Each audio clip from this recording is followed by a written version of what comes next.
अब्बा जी बिन तेरे। हाँ, मेरे लिए फ्री डिस्पेंसरी रह गई है। जब मर जाऊंगी ना तो अपने बाप से कहना कि कफन भी किसी से मांग के पहना दे। और ये जिस किस्म का केस आप यहाँ लेके आए हैं ना, ठाकुर इस तरह के बेसुरे आलाप सुनना भी अपनी तौहीन समझता है। लेकिन लगता है कि याददाश्त के मामले में आपका हाथ थोड़ा तंग लगता है। और आप इतने ब्लंट होंगे, मुझे इसका अंदाजा नहीं था।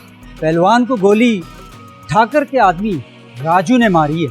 ठाकुर साहब, वो मेरे से हथियार बरामद हो गया था।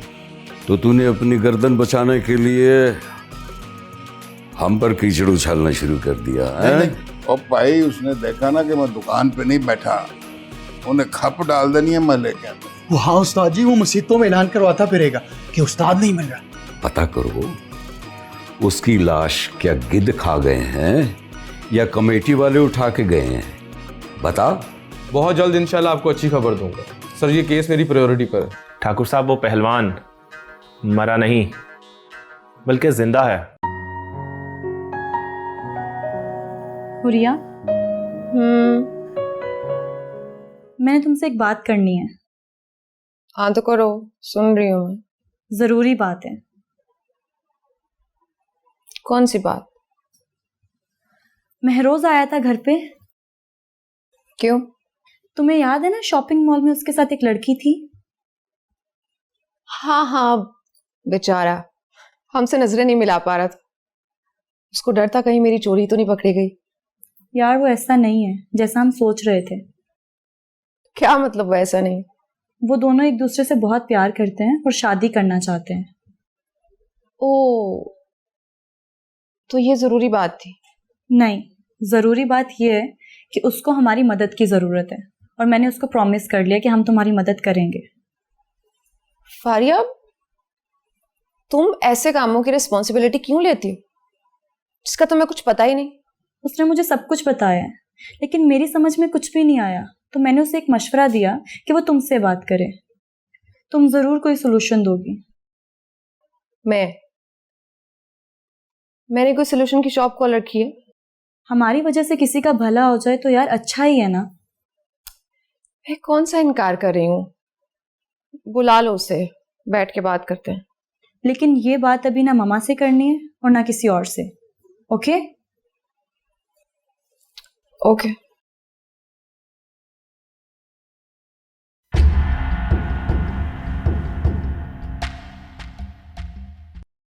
सलाम अलैकुम ठाकुर साहब। वालेकुम अस्सलाम आफ्ताब मियाँ, बैठो। क्या कहते हैं पहलवान के तेवर? ठाकुर साहब,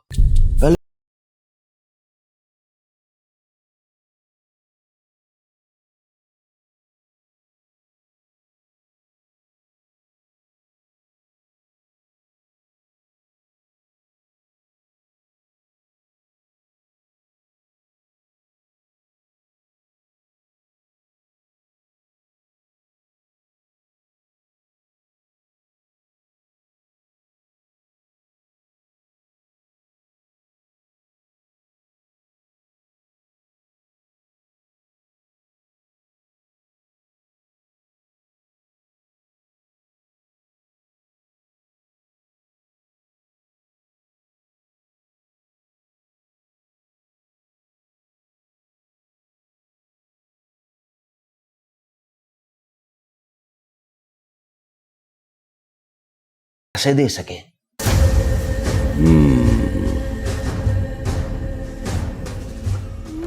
वैसे भी हवेली के गेट खोलने के लिए किसी न किसी वफादार को साथ मिलाना तो होगा ना।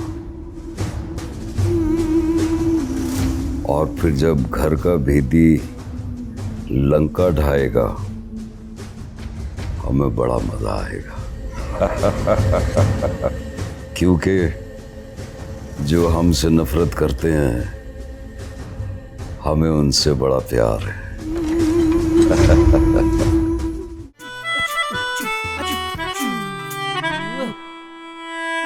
ना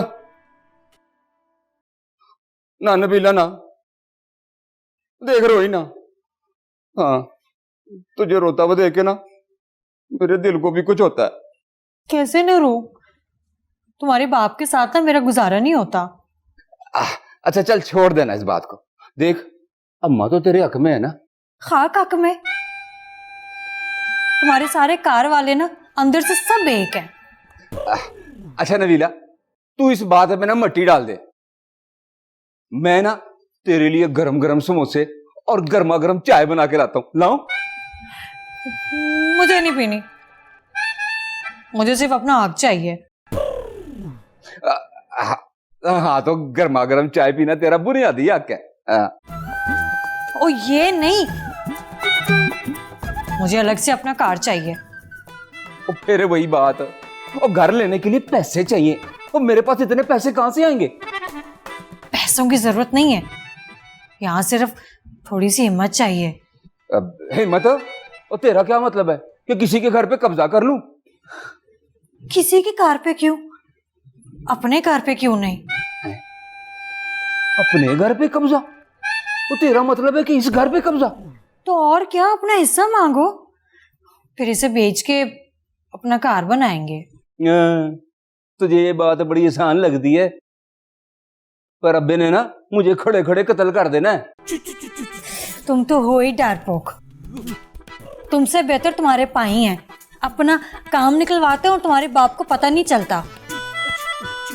तो नबीला मैं क्या करूं? अब्बे से बात करने के लिए ना पहाड़ी जितना दिल चाहिए। हाँ पहाड़ी नहीं, पहाड़ जितना। वही कोई गल है। तुझे पता है ना 1 मिनट में उनका पारा ऊपर चढ़ जाता है। हाँ तुम ना बस यही सोचते रहो और हाथ पे हाथ रख के बैठे रहो।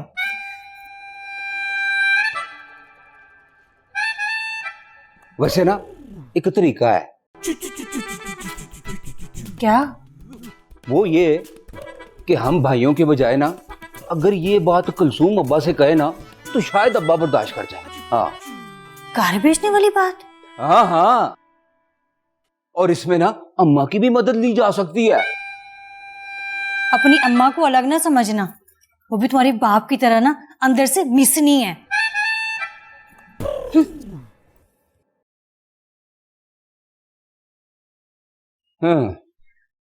वो सियाने कहते हैं ना कि हर कामयाब मर्द के पीछे एक औरत का हाथ होता है, तो हर बर्बाद मर्द के पीछे भी उसी औरत का हाथ होता है। ये औरत ना कुछ करवाएगी मेरे साथ। हाँ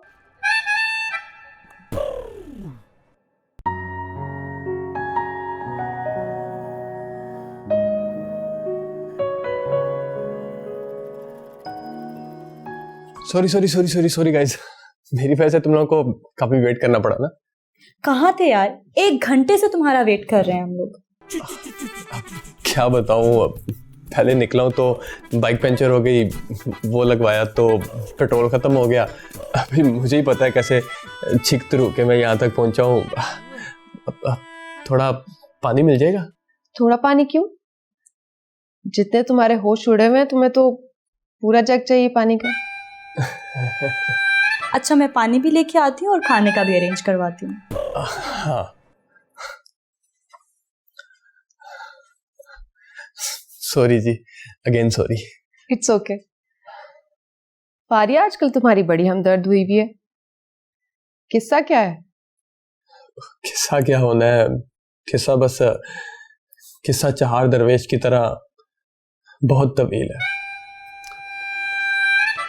इतना समझ लो कि जमीन पर खड़ा हूं और आसमान को छूने की कोशिश कर रहा हूं। ये कौन सा नई बात है, हमारे यहाँ तो ऐसा अक्सर होता है। आसमान को छूने की कोशिश में लोगों के पांव जमीन से उखड़ जाते हैं और फिर वो आसमान तो क्या जमीन पर चलने के काबिल भी नहीं रहते। लेकिन जी मैं तो बड़ी उम्मीद लेकर आपके पास आया था, आप तो मुझे डरा रही हैं। अरे नहीं, मैं तो बस जनरल बात कर रही थी। हो सकता है तुम एक आसमान तो क्या 7 आसमान छुओ। तुम एक आसमान को छूने की तरकीब बताओ, बाकी की चीज मैं किसी और से पूछ लूंगा। ओके, पहले मुझे सारी बात बताओ। वो शॉपिंग मॉल वाली लड़की सारिया याद है ना तुम्हें? हाँ हाँ याद आया, पता चल रहा था तुम दोनों में काफी गहरी अंडरस्टैंडिंग है। Actually we love each other और हम शादी करना चाहते हैं। Very good. कहाँ गुड, अमीरी गरीबी और ये स्टेटस डिफरेंस जो है ये हमारे रास्ते में पत्थर बन के पड़ा है। प्यार किया है तो फिर हिम्मत भी पैदा करो और यही पत्थर उठाकर उन लोगों के सर पे मारो जो शादी होने नहीं देते। एक्चुअली सारिया चाहती है कि इन सब में हम अपने पेरेंट्स को इन्वॉल्व करें। तो ये तो बिल्कुल ठीक कह रही है वो। हाँ, लेकिन मैं कैसे अपने पहलवान अब्बा जी को और सीधी सादी अम्मा जी को उनसे मिलने भेज दूँ? आई मीन उसके पेरेंट बहुत एजुकेटेड हैं और बहुत वेल मैनर्ड भी हैं। तो क्या जारिया अपने पेरेंट्स को नहीं राजी कर सकती कि वो कॉम्प्रोमाइज कर लें? That's not possible। मैं रोज, मुझे तो बिल्कुल समझ में नहीं आ रहा कि इस मसले का क्या हल हो सकता है। ऐसे तो ना कहें, मैं तो समझता था कि आप फारिया से ज़्यादा इंटेलिजेंट हैं और फिर बाहर की दुनिया भी तो देखी है आपने। वो बात तो ठीक है, लेकिन मैं ये प्यार व्यार के चक्कर से बहुत दूर भागती हूँ। लेकिन जहाँ तक मैं और जारिया आ चुके हैं ना,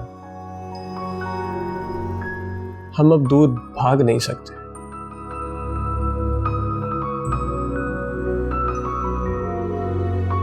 भाई तुम दोनों को क्या हो गया? कहाँ डूबे हुए हो? फारिया, मैं सोच रही थी कि मैं रोज को तायाबू को एतमाद में लेकर इस मसले का हल निकालना चाहिए। मैंने तो कहा था, लेकिन महरोज का कहना है कि जितने वो गुस्से वाले हैं वो कभी नहीं मानेंगे। चचा जान भी यहाँ पर नहीं है, वरना शायद वही अब्बा को मना लेते। फिर पापा के आने का वेट कर लो। अब वक्त नहीं है ना मेरे पास। यार हुरिया, क्यों ना मामा से बात की जाए? नहीं नहीं, आंटी से बिल्कुल बात नहीं करनी, मुझे आंटी से शर्म आएगी। महरोज मामा बहुत अच्छी है और वो हमारी बहुत अच्छी दोस्त भी है। अच्छा ठीक है फिर।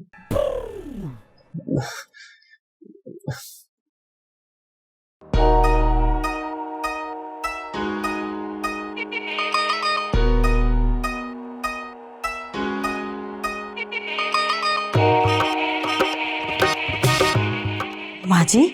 जी मेरा पुत्र। माँ जी, मेरा दिल करता है कि मैं आपके सर से ना जुएं निकालती रहूं। है क्या मेरे सर में इतनी जुएं? नहीं नहीं माँ जी, मेरे कहने का मतलब ये है कि मैं दिन रात आपकी खिदमत करती रहूं। वो तो मैं जानती हूँ, एक तू ही तो है जो दिलो जान से मेरा ख्याल रखती है। माँ जी, मैं सोच रही थी कि क्यों ना महरोज की शादी कर दें। जब उसकी बीवी आएगी तो घर के काम काज संभालेगी, जब वो घर के काम काज करेगी फिर दिन रात मैं आपकी खिदमत में लगी रहूंगी। अब सारी बहुएं तेरी तरह तो नहीं होंगी। आप नसरीन को ही देख ले, असलम कितने चाह से उसको बहू बनाकर लाया था। पहले अम्मी जी अम्मी जी अम्मी जी, और अब पर निकल आए उसके। खिदमत तो दूर, कई कई दिन शक्ल ही नहीं दिखाती। इसीलिए तो कह रही हूँ माँ जी, कोई ऐसी बहू लेकर आना जो आपका कहना माने। देखो क्या बनता है, लेकिन ये महरोज जो है ना, जिस तरह लाडियां कर रहा है ना मेरे साथ, मुझे लगता है इसने कोई लड़की पसंद कर ली है। माँ जी, महरोज तो बच्चा है, कल को लाकर किसी काली पीली नीली पे वो हाथ रखेगा तो क्या उसे बहू बना के आप घर में ले आओगी? क्यों भाई, मेरे हीरे जैसे पुत्र के लिए एक काली नीली पीली रह गई है। यही तो मैं कह रही हूँ माँ जी, महरोज को साफ साफ समझा दो कि उसकी शादी आपकी मर्जी से होगी। पर कोई लड़की नजर में तो हो ना। है ना माँ जी, एक लड़की जो आपके पाँव तो के पिएगी। कौन?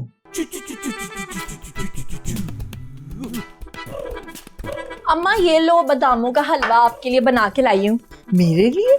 हाँ, कल आप रो रो के थक जो गई थी तो मैंने सोचा आपको कमजोरी हो गई होगी, खाओ ना। बड़ी बात है भाई नसरीन। अम्मा, सर दबाने से भला क्या होता है? इससे तो आपका सर और दब जाएगा। ये खाओ, देखना कितनी ताकत आएगी। ये लो नबीला, तुम भी चख लो। शुक्रिया, मीठा मेरी सेहत के लिए अच्छा नहीं है। अम्मा, मैं आपको खुद खिलाती हूँ। खाओ ना। अच्छा, हलवा।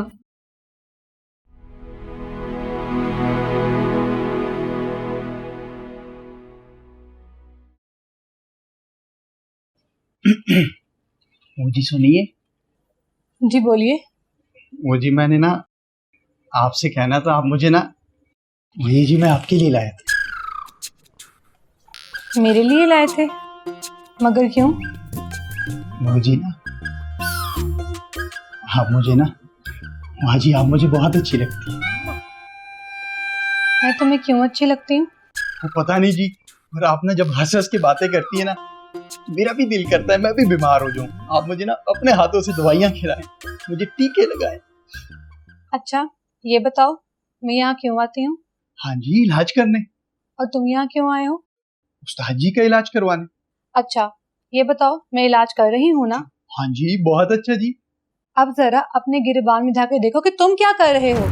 जी, मैं यहाँ खिदमत खल्क करती हूँ, दुखी इंसानियत के जख्मों पे मरहम रखती हूँ, इन दवाइयों और अपनी बातों से। लेकिन तुम जैसे हमारी मुस्कुराहट का इतना गलत मतलब निकालते हैं। ये समझते हैं कि तुम्हारे तोहफों पे खुश होंगी। शर्म आनी चाहिए तुम्हें और तुम जैसे दूसरों को, जो ऐसी घटिया सोच लेकर यहाँ पे आते हैं। एक वो अजीम इंसान है जो अपने जख्म की किसी को हवा तक लगने नहीं दे रहा कि किसी को तकलीफ ना हो, और तुम उसको अपना उस्ताद कहते हो। शर्म आनी चाहिए ऐसी चीप हरकतें करते हुए, उसका नाम खराब करते हुए। अब ये पहले तो मैं उस्ताद जी को ही दूंगी। मुझे आपको अल्लाह का वास्ता उस्ताद को कुछ ना बताएं। मुझे, मैं कानों को हाथ लगाता हूँ। वो यहाँ जो भी है वो ना मेरी माँ बहनें हैं। मुझे माफ कर दे मुझे, वो अल्लाह का वास्ता। इसी में तुम्हारी भलाई है। हाँ, अच्छा जी, चलता हूँ। महरोज, कैसे हो? कैसा होना है, जो वक्त गुजरता जा रहा है मेरी तो परेशानी में और इजाफा होता जा रहा है। महरोज, ऐसे कामों में जल्दबाजी ठीक नहीं होती, रिलैक्स रहो। फारिया, तुम्हें तो सारी सिचुएशन पता है, अब भी तुम्हें लगता है कि मैं जल्दबाजी कर रहा हूँ? अच्छा बताओ, कोई बात बनती नजर आ रही है? कुछ भी नहीं यार, मैं तो तुम दोनों की तरफ देख रहा हूँ। तुमने कहा था ना कि सैनी आंटी से बात करोगी। हाँ, उसके बाद मम्मा से मुलाकात ही नहीं हो पाई। वो ज्यादातर घर से बाहर होती हैं। यानी मेरा केस जूं का तू ही पड़ा है? हाँ, ऐसे ही समझ लो। तुम एक काम क्यों नहीं करते हो? क्या? आज डिनर हमारे साथ कर लो और इसी बहाने मम्मा से बात भी हो जाएगी। डिनर? अभी नहीं, डिनर के टाइम पे आना। अच्छा चलो, डिनर तो मैं तुम्हारे साथ कर लूंगा, लेकिन अब सैनी आंटी से मैंने पहले भी बताया ना, मैं बात नहीं कर पाऊंगा। तुम आओ तो सही, फिर बात शुरू करेंगे और तुम संभाल लेना। चले, ठीक है। और सुनाओ, जारिया से बात हो रही है तुम्हारी? नहीं यार, उसको तो ऐसा लग रहा है जैसे मैं जान के उसे अपने पेरेंट्स से नहीं मिलवा रहा हूँ। पता है, कल उसने कॉल भी काट दी थी मेरी। लगता है मेरा शुमार भी नाकाम आशिकों में होगा। अरे ऐसा नहीं होता, आशिक तो हरदम आस में रहते हैं। शायद कोशिश तो मैं बहुत कर रहा हूँ, लेकिन अच्छा ना, तुम डिनर पे आ जाना, इसका कोई ना कोई सलूशन निकाल लेंगे। ओके यार, फिर अल्लाह हाफिज। अब डिनर पे आऊँगा। अब वैसे डिनर में पका क्या होगा? भूखे बहुत कुछ होगा, अभी तुम जाओ। ओके।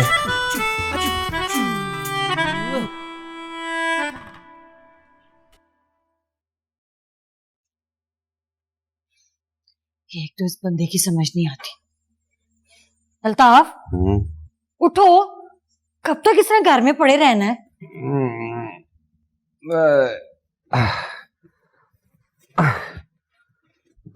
ओ यार देख नबीला, और तुझे पता है कि इस वक्त मेरे हालात कुछ अच्छे नहीं है। आजकल ना मेरे हालात बहुत खराब। आजकल मैं अपनी जिंदगी के बहुत ही नाजुक दौर से गुजर रहा हूँ। हाँ, तो ये नाजुक दौर कब खत्म होगा? उठो, हिम्मत करो। ना तो तू क्या चाहती है कि मैं घर से बाहर निकलूं और वापस ना आऊं? हाय हाय, मैं कौन सा तुम्हें बॉर्डर पे जाने का कह रही हूँ? मैं तो कह रही हूँ कि जब तक इस तरह लेटे रहोगे मसले का हल तो नहीं निकलेगा। तो फिर बाहर जाके रोले डालूं हैं? देख अल्ताफ, अगर तू समझता है ना इस तरह घर पे रहने से मसले का हल निकल जाएगा, ऐसा कुछ नहीं होने वाला। अब तुझे क्या पता, हर वक्त यही सोच सोच के ना मेरी दिमाग की नसें फटने वाली हो गई हैं। पता नहीं आगे क्या बनेगा। अल्ताफ, मैं तो कहती हूँ जाके अब्बा से बात कर। और जरा अकल को हाथ मार, तू क्या फजूल बातें कर रही है? एवं खामखा फड्डा पड़ जाएगा। तूने अशरफ से बात की थी? तेरा भाई है, उसको तो सारी बात बता। अच्छा, मैं बात करूं, वो आगे बात करे और गोली मुझे बच जाए। वाह, हाय रब्बा, फिर ये मसला कैसे हल होगा? तू परेशान ना हो, मैं सोच विचार कर रहा हूँ। जिस तरह तू सोच विचार कर रहा है ना, मैंने इस तरह पागल हो जाना है। तेरा प्यू समझता है कि मैं तेरे पे तवीज करती हूँ, इसलिए तू मेरे पास बैठा है। पर अब तो मुझे ये डर लग रहा है कि कहीं तूने मेरे पे तवीज तो नहीं कर दिया। तेरे जैसे नखट्टू को मैं बर्दाश्त कर रही हूँ। ओ हेलो, जरा मुंह संभाल के बात कर। तो अच्छी तरह जानती है कि मैं आजकल मैं करोड़पति बनने वाला हूँ। ये चीचड़ों के ख्वाब देखना छोड़ दे, इसके लिए ना हिम्मत चाहिए होती है। देख नबीला, तू मेरी मर्दानगी को ललकार रही है। अच्छा, अब्बा की एक आवाज से सांस तो रुक जाता है और जनानियों की तरह घर पे लेटा हुआ है। तो जैसी औरतें होती हैं जो उचके दे दे के ना अपना बंदा मरवा देती हैं, तो बाद में ना खुद ही बहन डालती हैं, हाय मैं लुट्टी गई, बर्बाद हो गई, मैं बेवा हो गई। हाँ, बाद में बहन ना डाली। मैं नहीं बहन डालती, पहले कुछ करके तो दिखा। ये बात है, तो फिर देख, अब ना मैं तुझे कुछ करके ही दिखाऊंगा। हाँ,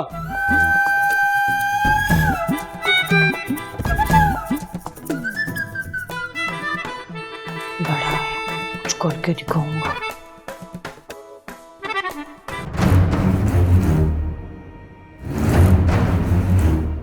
अब्बा जी बिन तेरे